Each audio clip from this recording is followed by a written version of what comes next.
Soy Guillermo Boza, profesor principal de Derecho del Trabajo de la Universidad Católica.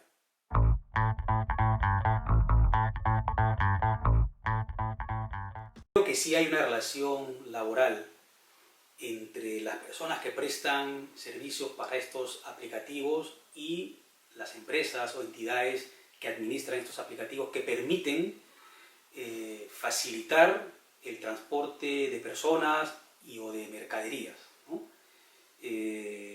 Para empezar, hay una prestación personal, claramente. En segundo lugar, es retribuida. Y finalmente, desde mi punto de vista, se trata de una relación subordinada o de dependencia. Me parece que hay una serie de rasgos, características en esta prestación de servicios que nos pueden llevar efectivamente a pensar que estamos ante una relación subordinada. Por ejemplo, hay una permanente puesta a disposición de las personas que brindan este servicio, ¿no? En segundo lugar, la determinación de la retribución la fija claramente la empresa o entidad administradora de estos aplicativos. En tercer lugar, el uso de las tecnologías más bien ha permitido reforzar las funciones de fiscalización de las labores que realizan estas personas, ¿no? Por ejemplo, a través de sistemas de geolocalización se sabe dónde están las personas prestando el servicio, las rutas que están siguiendo. Esto de alguna manera pues, permite claramente saber si se están cumpliendo o no los encargos que se realizan también desde el punto de vista de parte de las personas administradoras de estos aplicativos.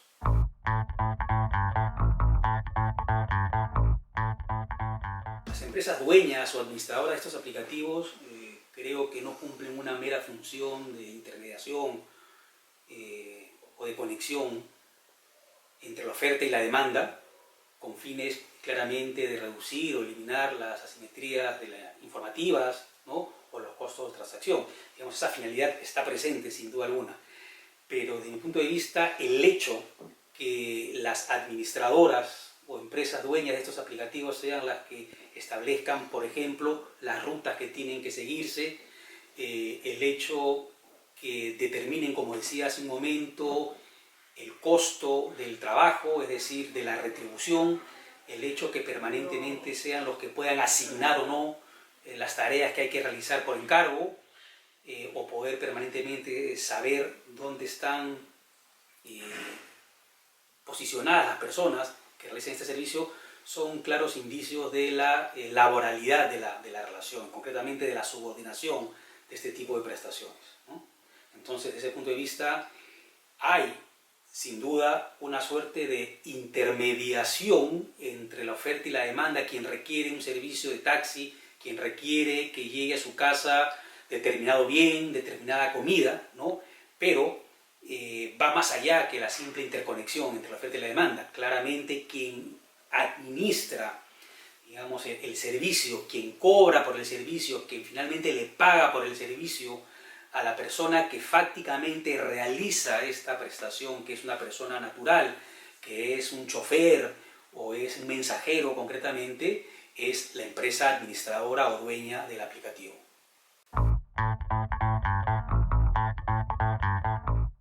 Sin duda alguna, estas plataformas suponen un reto grande para el derecho del trabajo. El uso de estos aplicativos está generando el uso masivo de mano de obra para prestarlos. Por ejemplo, se señala que Uber actualmente a nivel global, a nivel mundial, contrata a varios centenares de miles de personas, ¿no? Contrata o da trabajo a esta cantidad de personas, ¿no? Otras como Care, que se dedican a productos del hogar, a suministrar, vender y colocar en la casa de cada uno de los clientes productos para el hogar, da trabajo a varios millones de personas en el mundo. En consecuencia, aquí hay todo un tema de si estas personas son trabajadores o no, porque si lo son, y en la práctica no vienen siendo reconocidos de esa manera, por lo menos de la perspectiva de quienes administran estos aplicativos, supone dejarlos fuera de importantes derechos laborales.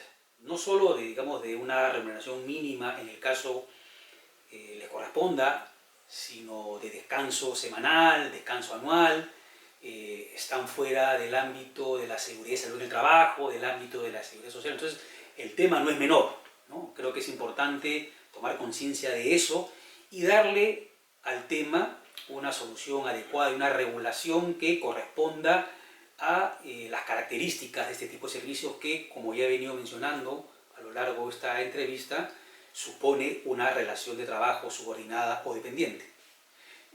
Claro, hay que tener presente que los rasgos característicos o típicos de una relación de trabajo no están presentes en este tipo de servicios. Cuando hablo de rasgos o características típicas de un contrato de trabajo, de una relación de trabajo, me estoy refiriendo básicamente a lo que la doctrina ha establecido en 4 características, ¿no? Que la prestación se realice en las instalaciones de la empresa, que la prestación sea de duración indeterminada, que se realice con carácter de exclusividad, ¿no? Y por un plazo indeterminado. Queda claro que este tipo de servicios, el trabajo no se da en las instalaciones de la empresa, sino se hace en la calle, ¿no?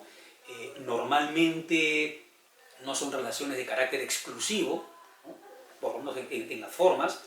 Los contratos que suscriben las personas que realizan estos servicios con las entidades que los administran, que administran estos aplicativos, por lo menos en la letra del contrato se señala que no hay exclusividad, aunque en la práctica normalmente sí la haya. No son relaciones de duración indeterminada, ¿no? No solo por la duración en el tiempo de este servicio, sino que son prestaciones muchas veces intermitentes. Pero lo que sí está claro, por ejemplo, es que hay una permanente puesta a disposición de la persona que brinda el servicio, ¿no? Entonces, esa sería una característica a tener en cuenta y no tanto la indeterminación del plazo, ¿no? Y en fin, entonces yo creo que este fenómeno de la economía colaborativa, de la prestación de servicios a través de estos aplicativos, pone en evidencia una vez más que los llamados rasgos o características típicas cada vez son menos, ya no lo son tantos. Yo prefiero por eso llamarlas características o rasgos tradicionales. Lo fueron en algún momento, pero en el Perú, por señalar un caso, la duración indeterminada del plazo ha dejado hace tiempo de ser un rasgo característico, porque más bien la gran mayoría de contratos de trabajo son de duración determinada, son temporales, a plazo fijo. Entonces ya no estamos ante un elemento típico en el caso peruano, ¿no? Entonces, claro, es cierto que los rasgos o características típicas de un contrato de trabajo sirven para identificar un contrato cuando no queda claro si este es subordinado o no, si hay dependencia o no la hay, si hay autonomía. Pero tengamos en cuenta también que no es necesario que las características típicas estén presentes para que haya contrato de trabajo. En la medida que se pueda acreditar la subordinación, estaremos ante un contrato de trabajo merecedor de la tutela del derecho laboral y de la legislación laboral correspondiente. Entonces tenemos que encontrar otras características o rasgos que nos permitan identificar cuándo estamos o no ante un contrato subordinado. Y por ejemplo, creo que es pertinente, si me permiten, revisar la recomendación 198 de la OIT sobre la relación de trabajo.